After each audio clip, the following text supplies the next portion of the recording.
Check out carmarshal.com. The link is in the description. They help support us. The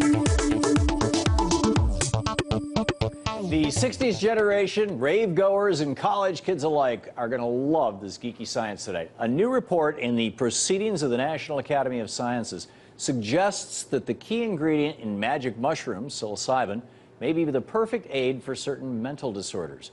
Early research has shown that psilocybin is helpful for terminally ill cancer patients dealing with anxiety and possibly people with severe forms of depression.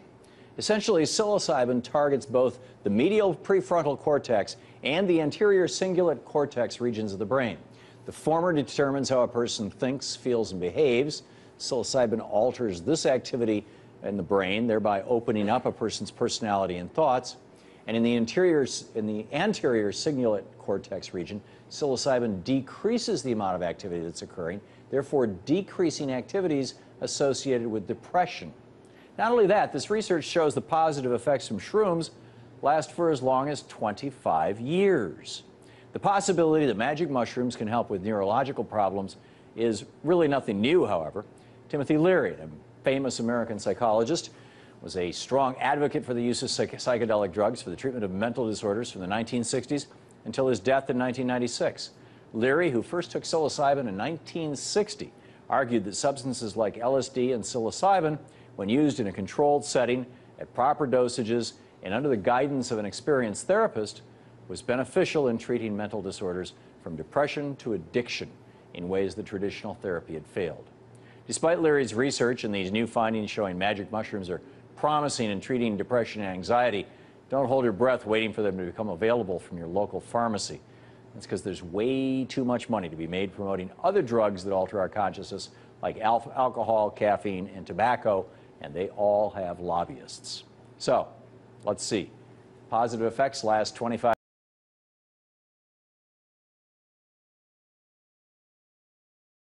Why shrooms are illegal. Studies show psychedelic experiences make you resist authoritarians. A recent study found that psychedelic mushrooms tend to make people more resistant to authority and more connected with nature. By John Vibes, January 28, 2018. According to a new study from the Psychedelic Research Group at Imperial College London, published in the journal Psychopharmacology, psychedelic mushrooms tend to make people more resistant to authority. They also found the psychedelic experience induced by these mushrooms also cause people to be more connected with nature. Our findings tentatively raise the possibility that given in this way, psilocybin may produce sustained changes in outlook and political perspective, here in the direction of increased nature-relatedness and decreased authoritarianism, researchers Taylor Lyons and Robin L. Carhart Harris write in the study.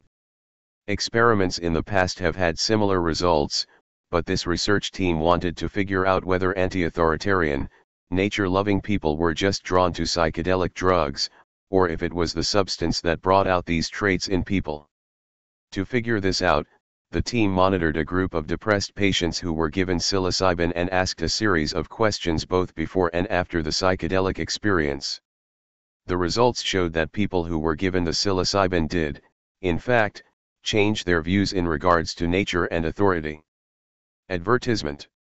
The study also found that the subjects who took the psilocybin noticed a reduction in their depression symptoms as well. The control group that was not given the psilocybin had no noticeable changes in their attitudes towards nature or authority, and they did not see a reduction in their depression symptoms.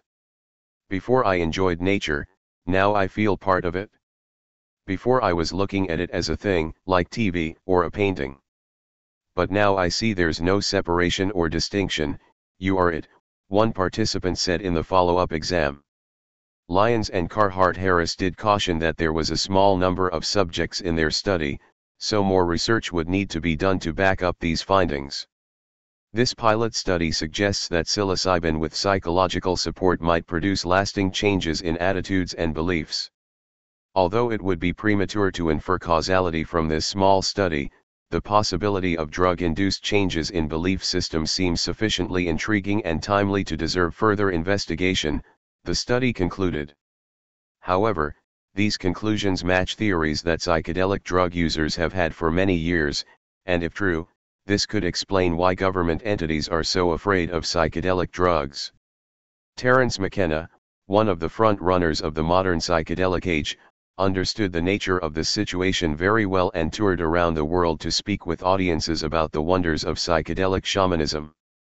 In one of his lectures, Terence articulated the psychedelic inquisition quite well by saying, "All cultures are involved in the culture game and psychedelics transcend the culture game, and whether you're a citizen of Jerusalem, a Tokyo stockbroker or a tribal islander, when you take psychedelic substances your cultural values will suddenly be much more relativistically revealed to you. And that is political dynamite. Psychedelics challenge the assumptions of any cultural or political system, and that makes them dangerous to every culture or political system.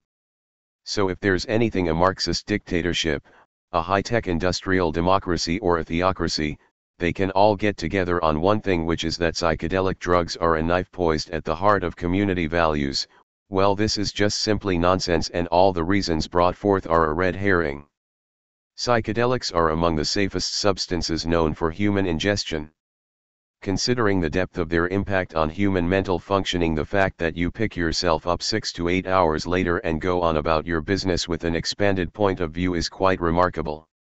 McKenna's point is highlighted in recent American history by the counterculture explosion of the 1960s. Psychedelic research began in the late 1950s and became a regular part of the youth culture by the mid-1960s. The explosion of psychedelic use interestingly coincides with the explosion of cultural freedom and anti-establishment sentiments of that decade.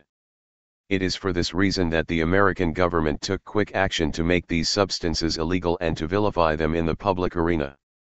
Laws were passed which imposed strict penalties on anyone involved in psychedelic use, manufacture, or until very recently, even scientific study. County, this is Charlotte County COPWATCH, and I wanted to explain what fair use is. You can use pieces of news articles if you're doing it for news reporting, you have commentary, and you're doing it for education purposes. So that's what fair use is, as you can see right here. Another reason why I wanted to make this video is to let you know I have just joined with Patreon. A nice thing with Patreon, I make no money on YouTube. They took the money away years ago, and so this is another way to give, and it's a nice thing too because you can give monthly. You can give $1, $5, $10, whatever. I do 4 to 5 hours a day on trying to wake the sheeple up on how corrupt it is and different ways that you can fight the corruption. So Patreon is a way that you can do it, and then of course the old way is still there. Donate to Charlotte County COPWATCH with PayPal or credit card. So keep that in mind. 4 to 5 hours a day. I make no money, but the corruption happened to me and I'm sick of it, so I'm trying to wake people up. But my wife would love it if if we could get some help out there. There's 47,000 subscribers. Just think if each one of you subscribers just gave let's say actually yes, $1 a month. 47,000 subscribers gave $1 a month. That would be awesome. That's not going to happen. But anyways, that would be great if it did happen. But do the math in your head. Just think about it. Like I said, 4 to 5 hours a day. I get no money from YouTube. YouTube has gone nuts. You can't do anything anymore. They're taking the money away everywhere. So these are a couple different ways that you can still help out with all this time that I put in. And as you know, I'm in a special situation where, at least I can do it. 4 to 5 hours a day. We have a cleaning company during the day. That's what allows me to do this, and we're debt free. So this is my hobby. I don't go fishing and all that other crap. I try to save the world. So help me out to make the wife happy, man. In fact, if you guys did give $1 a day, and there was 47,000 of you, and you did it, and each of you gave $1, and that was every month, oh my God, yes, I could quit. I could start suing them. Another idea too that we have is if I got some funds, we could actually contact everyone that has been ticketed and or arrested and put in jail and start sending them postcards to let them know we're here and to see if everything went all right, and if it didn't, find out their story. So we could even do more investigations and more lawsuits. Lawsuits take money. So just think about that. You know, 47,000 of you so far right now. You know, $1 a day. I mean, $1 a month on Patreon, or $5 a month Patreon, 10, 20, whatever. Just do the math in your head. Help out. This is a lot of work every single day. Thanks.